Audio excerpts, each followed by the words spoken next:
Assalamualaikum warahmatullahi wabarakatuh dan salam sejahtera. Bertemu lagi dengan saya Cikgu Wan Zamzarina binti Jalaluddin dalam kelas PPR Bahasa Melayu tahun 5. Tema yang ketujuh, kelestarian alam. Unit 19, ceriakan buana kita. Tajuk yang ingin kita kongsikan pada hari ini iaitu pembersih udara semula jadi dalam standard pembelajaran 1.1.1. Dari segi standard kandungan 1.1 ini, kita akan mendengar dan memberikan respon semasa berkomunikasi dalam situasi formal dan tidak formal. Dari segi standard pembelajaran 1.1.1, kita akan mendengar, mengecam sebutan dan menyebut semula ucara yang terdapat dalam situasi formal. Dari segi objektif pula, pada akhir pengajaran dan pembelajaran, murid dapat mendengar, mengecam dan menyebut semula dua maklumat dengan betul secara individu. Dari segi kriteria kejayaan, murid dapat mendengar, mengecam dan menyebut semula sekurang-kurangnya satu daripada dua maklumat dengan betul secara individu. Baiklah murid-murid, ini ialah dialog yang terdapat dalam buku teks kita. Ya, seperti biasa, aktiviti yang pertama, kita perlu membaca dan mengecam maklumat yang terdapat dalam dialog ini. Dalam tajuk pembersih udara semula jadi. Mari kita bacanya bersama-sama. Cikgu Mariam telah mengadakan sesi pembelajaran luar bilik darjah di Taman Lestari. Okay, jika kamu lihat grafik ini merupakan Cikgu Mariam dan beberapa orang murid kelasnya. Murid-murid, lihat dengan telitinya cara menanam pokok-pokok ini.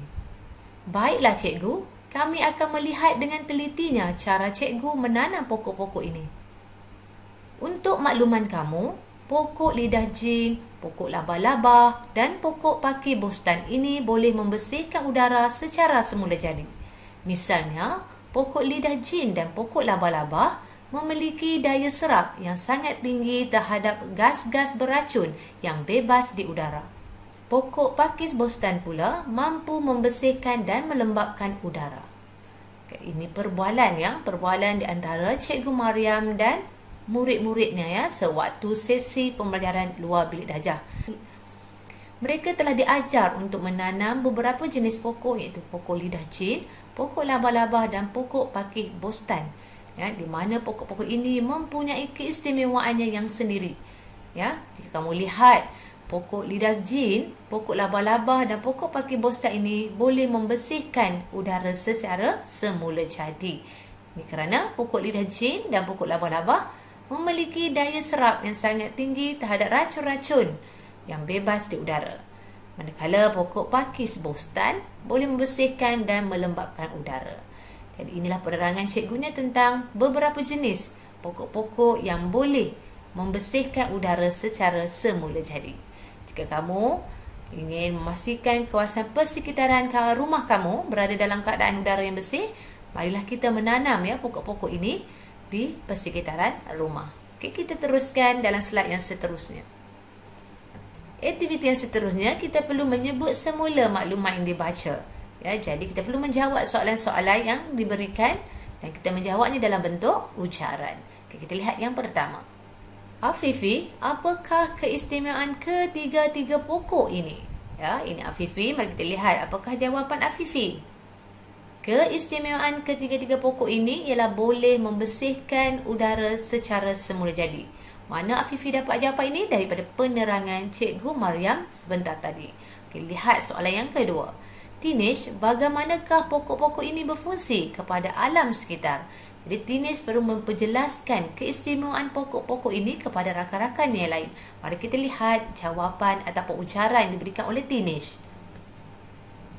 Pokok lidah jin dan pokok laba-laba memiliki daya serap yang sangat tinggi terhadap gas-gas beracun terbebas di udara. Pokok pakis boston pula mampu membersihkan dan melembabkan udara. Maklumat yang diceritakan oleh Cikgu Mariam kepada mereka telah mereka kongsikan kepada rakan-rakan mereka. Ini maksudnya kita perlu menyebut semula maklumat yang dibaca dalam bentuk ucaran.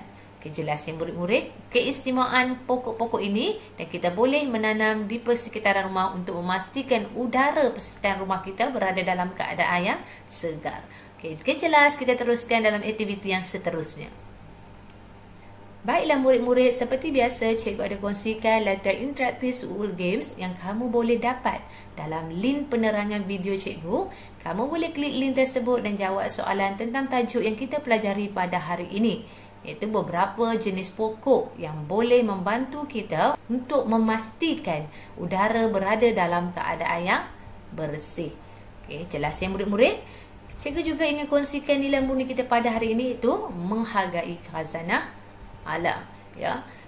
Kamu kena tahu ya, pokok-pokok yang telah diciptakan ini mempunyai pelbagai keistimewaan yang perlu kita cari. Apakah keistimewaannya dan kita gunakan untuk membantu kita mengatasi ataupun memudahkan sesuatu. Contohnya bagaimana cara kita untuk membersihkan alam ini daripada gas-gas beracun.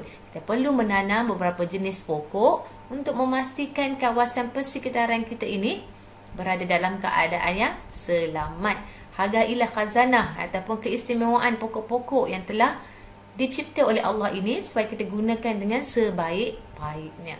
Jadi, apa lagi murid-murid? Kita tanamlah pokok-pokok ini di kawasan rumah untuk memastikan kita mendapat udara yang segar setiap hari. Baiklah murid-murid, sampai di sini sahaja perkongsian cikgu. InsyaAllah kita akan berjumpa lagi dalam video yang seterusnya. Ingat pesanan cikgu, Anda belajar, Anda hebat. Sekian, terima kasih. Assalamualaikum.